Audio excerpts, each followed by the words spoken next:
সেদিন ছিল রবিবার, রাজসভায় ছুটি।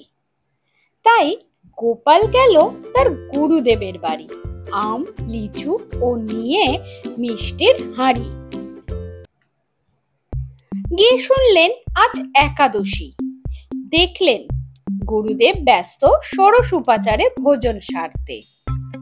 তাই দেখে গোপাল ভাঁড়েরও লোভ হলো একাদশীর উপবাস করতে।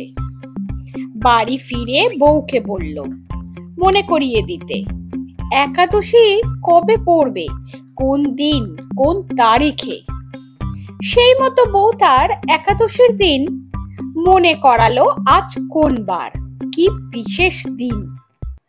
গোপাল সারা দিন উপবাসে থেকে সন্ধ্যায় চলল গুরুদেবের বাড়ি।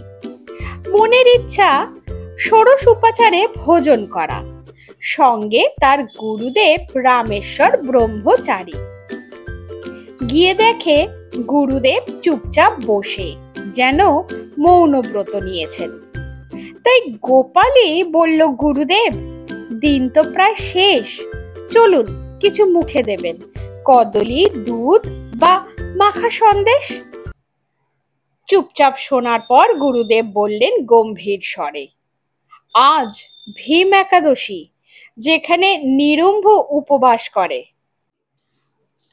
শুনে তো গোপালের গাল হাঁ।